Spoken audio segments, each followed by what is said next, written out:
Hi everyone. இன்னைக்கு video டுட்டோரியல்ல நம்ம iframe in Selenium WebDriver அப்படினா என்னன்னு பார்க்க போறோம். So iframe in Selenium WebDriverனா என்னன்னா இந்த WebDriverல வந்து நார்மல் வெப் பேजेस வந்து ID name class name use பண்ணி நம்ம ஃபைண்ட் பண்ணி டெஸ்ட் பண்ணுவோம்.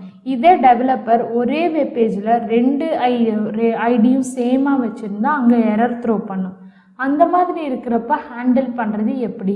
மோஸ்ட்டாக அந்த மாதிரி வைக்க மாட்டாங்க. பட் அந்த மாதிரி வைக்கிறப்ப எப்படி அதை வந்து டெவலப்பர் டெப்ளாய் பண்ணியிருப்பாங்கன்னா iframe அப்படின்ற ஒரு கான்செப்ட் தான். ஒரு வெப்பேஜ்குள்ளேயே இன்னொரு வெப்பேஜை எம்பர்ட் பண்ணுறது தான் iframeோட கான்செப்ட். ஸோ அந்த வெப்பேஜில் இருக்கிற டீட்டெயில்ஸே கூட இதில் என்டர் பண்ணலாம். பட் அதுவும் இதுவும் வேறு வேறு எலமெண்ட்டாக தான் வெப்டிரைவரால் ட்ரீட் பண்ணப்படும். ஸோ இது எப்படி நம்ம யூஸ் பண்ணுறோம் அப்படின்றத தான் நம்ம பார்க்க போகிறோம். ஸோ இதில் வந்து iframeனாவே அது iframeன்ற டேக்கில் தான் எழுதியிருப்பாங்க. எப்படி நம்ம இன்புட் டேக் ஆங்கர் டேக்லாம் பார்த்தோம் அதே மாதிரி iframe வந்து iframe டேக்கில் தான் எழுதியிருப்பாங்க. ஸோ இதுக்கு யூஸ் பண்ணுற கமெண்ட்ஸ் எப்படின்னா நார்மலாக யூஸ் பண்ணுற மாதிரியே தான். Index name or ID web element. So ஃப்ரேமை கண்டுபிடிக்கிறதுக்கு 3 எலமெண்ட் யூஸ் பண்ணுறோம். அது என்னென்னா இண்டெக்ஸ் நேம் வெப் எலமெண்ட். எப்படி அலர்ட்டுக்கு ஸ்விட்ச் ஆகிறோமோ அதே மாதிரி ஃப்ரேமுக்கும் நம்ம ஸ்விட்ச் ஆகி அதுக்கேற்ற மாதிரி ஆப்ரேஷன் பண்ணுவோம். ஸோ அலர்ட்டுக்கு ஸ்விட்ச் ஆகிற சேம் கான்செப்ட் தான். பட் இங்கே வந்து நம்ம எந்த கிளாஸும் யூஸ் பண்ண போகிறதில்ல.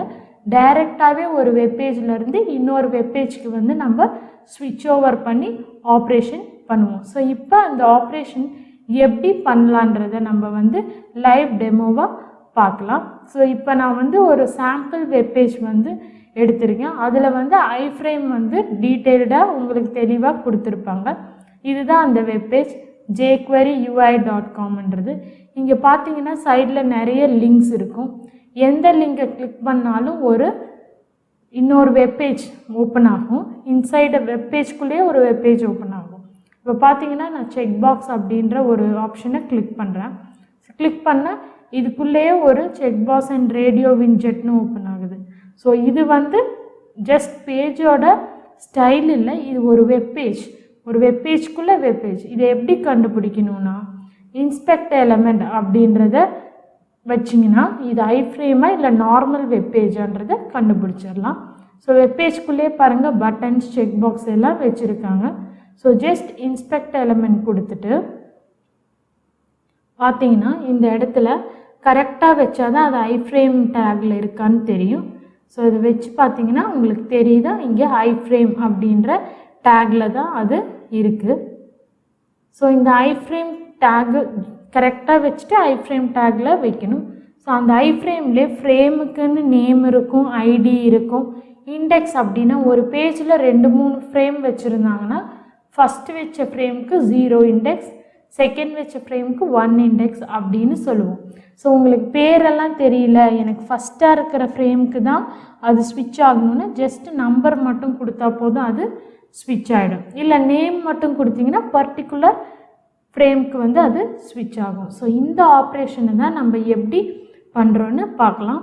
அதுக்கு வந்து உங்கள் எக்லிப்ஸை வந்து ஓப்பன் பண்ணுங்கள். ஸோ ஓப்பன் பண்ணிவிட்டு இப்போ இதில் ஒரு iframeக்கான கிளாஸை நான் க்ரியேட் பண்ண போகிறேன். ஸோ ரைட் கிளிக் பண்ணி நியூவில் கிளாஸ்ன்னு கொடுங்க.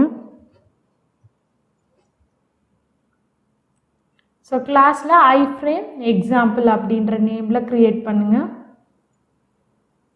ஸோ iframe எக்ஸாம்பிள்னு நான் க்ரியேட் பண்ணிட்டு மெயின் மெத்தடை செலக்ட் பண்ணி ஃபினிஷ் கொடுக்குறேன்.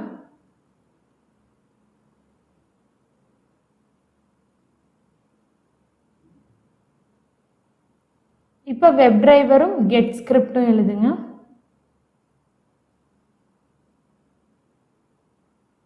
வெப்டிரைவர் driver equal to new Firefox driver.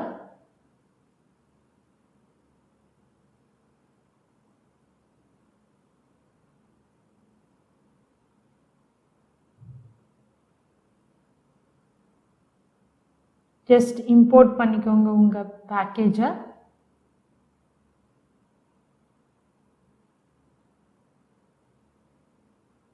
இப்போ driver dot find element get அப்படின்னு கொடுத்துட்டு உங்களோட URL வந்து காப்பி பண்ணிங்க பேஸ்ட் பண்ணிருங்க.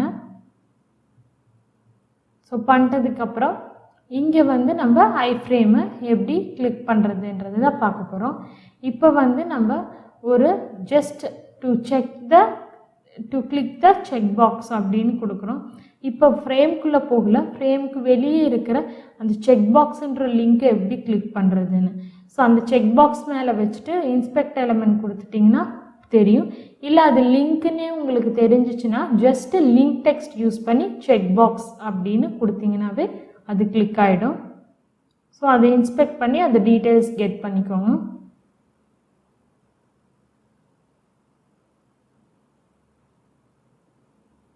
பார்த்தீங்கன்னா இது லிங்க் டெக்ஸ்ட், இந்த லிங்கை காப்பி பண்ணிக்கோங்க. இங்கே driver dot find element by dot link text ஆஃப்ல என்ன லிங்கோ அதை இங்கே கொடுத்துருங்க. கொடுத்துட்டு டாட் கிளிக்குன்னு கொடுத்தீங்கன்னா அந்த லிங்க் கிளிக் ஆகிட்டு உங்கள் ஃப்ரேம் வந்து ஓப்பன் ஆகும். ஸோ இது எப்படி எக்ஸிக்யூட் ஆகுதுன்றதை நம்ம பார்க்கலாம். ஸோ இப்போ இந்த லிங்க் கிளிக் ஆகி ஓப்பன் ஆனோடனே அந்த லிங்க்குள்ளே இருக்க ரேடியோ பட்டன் வந்து கிளிக் ஆகணும். அந்த ரேடியோ பட்டன் கிளிக் ஆகணும்னா ஜஸ்ட்டு இன்ஸ்பெக்ட் கொடுத்துட்டு நம்ம என்ன கொடுப்போம், டிரைவர் டாட் ஃபைண்ட் எலிமெண்ட்னு கொடுத்துட்டு அந்த ரேடியோ பட்டனை கொடுத்தா அது போய் கிளிக் ஆகிடும். ஸோ இது நார்மல் வெப்பேஜாக இருந்தால் கிளிக் ஆகும். இதே ஃப்ரேமாக இருந்துச்சுன்னா டைரெக்டாக அதை பண்ணாது. ஸோ இப்போ ஜஸ்ட் கொடுத்து எக்ஸிக்யூட் பண்ணி பார்க்கலாம் எப்படி ஒர்க் ஆகுதுன்னு. ஸோ காப்பி பண்ணிக்கோங்க அந்த எலிமெண்ட்டோட டீட்டெயில்ஸை. எக்லிப்ஸில் வந்து driver dot find element by dot ID. So என்ன ஐடியோ அந்த ஐடி கொடுத்துருங்க. கொடுத்துட்டு கிளிக் அப்படின்னு கொடுங்க. இப்போ கொடுத்துட்டு ரன் பண்ணிங்கன்னா ஃப்ரேம் இது ஃப்ரேம்னு நம்மளுக்கு இன்ஸ்பெக்ட் பண்ணோன்னு தெரிஞ்சிருச்சு. பட் வெப் செலீனியம்க்கு ரன் பண்ணாதான் அந்த எலமெண்ட் இருந்ததுன்னா தான் கிளிக் ஆகும், இல்லைன்னா கிளிக் ஆகாது. ஸோ இந்த மாதிரி இருக்கிற பேஜ்குள்ளேயே ஒரு பேஜ் எம்பெட் பண்ணியிருந்தால் எப்படி டெஸ்ட் பண்ணுறதுன்றதை நம்ம பார்க்குவோம். இப்போ டு கிளிக் ரேடியோ பட்டன் தான் இந்த ஸ்கிரிப்டு. ஸோ இப்போ ரன் பண்ணுங்கள் உங்கள் ஸ்கிரிப்டை.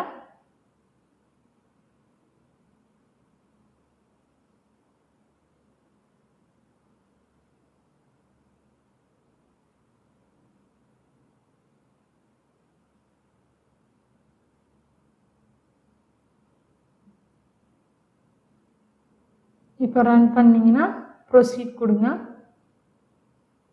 கொடுத்துட்டோன்னா உங்களோட jQuery UI பேஜ் ஓப்பன் ஆகி செக் பாக்ஸ்ன்றது கிளிக் ஆனதுக்கப்புறம் ரேடியோ பட்டன் கிளிக் ஆகணும். ஸோ பார்த்தீங்கன்னா செக் பாக்ஸ்ன்றது கிளிக் ஆகிருக்கு. பட் இங்கே எரர் த்ரோ பண்ணியிருக்கேன். என்னென்னா element not found ID radio 1. ஏன்னா இது வந்து வெப்பேஜ் இல்லை, அது வெப்பேஜ்குள்ளே இன்னொரு வெப்பேஜோட எலமெண்ட்.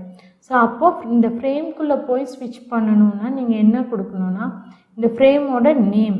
ஸோ நீங்கள் இன்ஸ்பெக்ட் எலிமெண்ட் கொடுத்துட்டு இந்த ஃப்ரேமோட நேம் வந்து சூஸ் பண்ணி வச்சுருப்பீங்க. ஸோ அதை வந்து நீங்கள் செலக்ட் பண்ணி வச்சுக்கோங்க. ஃப்ரேமோட நேம் கொடுத்ததுக்கப்புறம் நீங்கள் இந்த ஸ்கிரிப்டை கொடுத்தீங்கன்னா அது ஆட்டோமேட்டிக்காக எக்ஸிக்யூட் ஆகும். ஸோ இப்போ வந்து உங்கள் எக்லிப்ஸ்க்கு வந்துட்டு டிரைவர் டாட் அந்த ரேடியோ பட்டனை கிளிக் பண்ணுறதுக்கு முன்னாடி செக் பாக்ஸை கிளிக் பண்ணுறதுக்கும் அப்புறம் இருக்கிறதுல தான் ஸ்விட்ச் கொடுக்கணும். ஸோ இங்கே என்ன கொடுக்கணும், டிரைவர் டாட் ஸ்விட்ச் டு டாட் ஃப்ரேம் அப்படின்னு கொடுக்கணும். ஸோ ஃப்ரேமில் பார்த்தீங்கன்னா நான் முன்னாடியே சொன்ன மாதிரி 3 டைப்பில் ஃப்ரேமை கிளிக் பண்ணலாம். ஒன்று இண்டெக்ஸ், எத்தனை ஃப்ரேம் இருக்கோ அந்த ஃப்ரேம் நம்பர்ஸை வச்சு. இன்னொன்று ஃப்ரேமோட நேம். இன்னொன்று ஃப்ரேமையே வந்து ஒரு ஐடியோ இல்லை நேம் அந்த மாதிரி ஐடி எக்ஸ்பாத் கொடுத்துருந்தா அதை வச்சு கூட ஃபைன் பண்ணிக்கலாம். ஸோ இப்போ வந்து நான் என்ன பண்ணுறேன்னா இந்த ஃப்ரேமோட நேம் என்ன அப்படின்றத இன்ஸ்பெக்ட் பண்ணி பார்த்துக்கோங்க. ஸோ அந்த ஃப்ரேம் மேலே வச்சிங்கன்னா அந்த ஃப்ரேமோட நேம் வந்து உங்களுக்கு தெரியும்.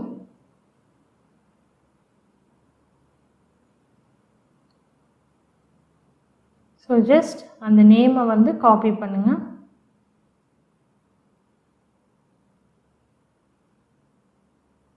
ஸோ அந்த நேம் வந்து அந்த இதை காப்பி பண்ணிவிட்டு நீங்கள் இங்கே உங்களோட எக்லிப்ஸில் வந்து டிரைவர் டாட் ஸ்விட்ச் டு டாட் அப்படின்னு சொல்லி கொடுக்குறீங்கல்ல, அதை வந்து ஒரு வெப் எலமெண்ட்டாக ஸ்டோர் பண்ண போகிறோம். அதனால driver dot find element by dot demo frame அப்படின்றத ஒரு ஸ்ட்ரிங்லேயோ வெப் எலமெண்ட்டில் ஸ்டோர் பண்ண போகிறோம். அப்போ இதுக்கு முன்னாடி நம்ம வெப் எலமெண்ட் ஆஃப் அந்த வெப் எலமெண்ட்டுக்கு ஒரு நேம் வந்து ஃபிக்ஸ் பண்ணுவோம். அப்போ எங்கெல்லாம் அந்த ஃப்ரேமில் ஆப்ரேஷன் பண்ணுமோ அங்கெல்லாம் அந்த நேமை மட்டும் கால் பண்ணால் போதும். ஸோ இங்கே வந்து நான் ஃப்ரேம் பேஜ் அப்படின்னு கொடுக்குறேன். ஸோ இப்போ ஸ்விட்ச் to dot frame of frame page அப்படின்னு கொடுக்கலாம். வெப் எலமெண்ட்டை இம்போர்ட் பண்ணிக்கோங்க.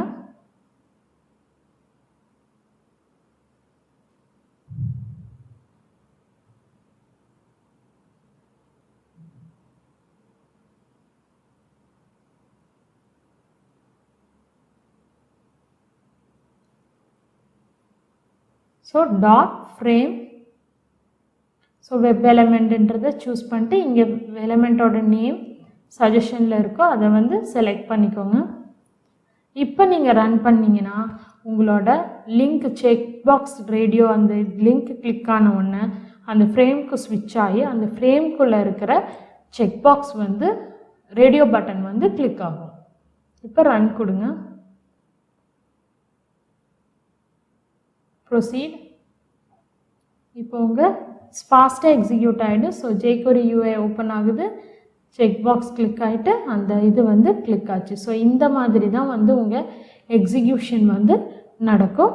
ஸோ ஸ்விட்ச் ஆனதுக்கப்புறம் இப்போ நீங்கள் ஸ்விட்ச் ஆனதுக்கப்புறம் கம்ப்ளீட்டாக உங்களோட கண்ட்ரோல் வந்து ஃப்ரேம்குள்ளே தான் இருக்கும். ஸோ ஃப்ரேம்குள்ளே இருந்து நீங்கள் வெளியே வரணுன்னா அதுக்கு வேறு ஆப்ரேஷன் இருக்குது. டைரெக்டாக வெளியே எப்படி ஃப்ரேம்குள்ளே ஸ்விட்ச் ஆனீங்களோ அதே மாதிரி ஃப்ரேமை விட்டும் வெளியே வர்றதுக்கு ஸ்கிரிப்ட் இருக்குது. இங்கே வந்து நான் ஃபைண்ட் எலமெண்ட் பை டாட் அப்படின்னு சொல்லி இங்கே வெளியில் இருக்க செலக்டபிள் அப்படின்ற ஒரு லிங்கை கிளிக் பண்ண சொல்கிறேன். ஏன்னா இது ஃப்ரேம்குள்ளே இருக்கா வெளியே இருக்கான்னு தெரிஞ்சுக்கிறதுக்காக. ஸோ இதை கிளிக்குன்னு கொடுத்தோம்னா ஒன்ஸ் இது ஃப்ரேம் விட்டு வெளியே வந்துருச்சுன்னா இதுக்கு செலக்டபிளை கிளிக் பண்ணும், இல்லைன்னா வந்து இது வந்து கிளிக் ஆகாது. ஓகே ப்ரொசீட் அப்படின்னு கொடுங்க. ஸோ கொடுத்ததுக்கப்புறம் ரன் பண்ணிங்கன்னா இப்போது எரர் வருது, ஐடி செலக்டபிள் வந்து அன்ஏபிள் டு லொக்கேட்னு. அப்போ என்னென்னா அது ஃப்ரேம்குள்ளே தான் இருக்குது, மெயின் பேஜில் இல்லைன்னு.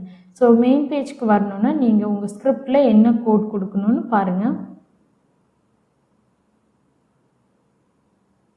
ஸோ இங்கே வந்து எந்த ஆப்ரேஷனுக்கு அப்புறம் அது மெயின் பேஜ்க்கு வரணுமோ அந்த ஆப்ரேஷனுக்கு அப்புறம் தான் நீங்கள் வந்து இந்த கமெண்ட்டை இந்த ஸ்கிரிப்டை கொடுக்கணும். ஸோ இங்கே டிரைவர் டாட் ஸ்விட்ச் டு டாட் ஃப்ரேம் அப்படின்னு கொடுக்கணும். ஸோ டிரைவர் டாட் ஸ்விட்ச் டு டாட் என்ன ஃப்ரேம்னா பேரண்ட் ஃப்ரேம்னு கொடுத்தா மட்டும்தான் மெயின் பேஜ்க்கு அது வந்து ஸ்விட்ச் ஆகும். இது வந்து move back to a main page அப்படின்னு சொல்லுவோம்.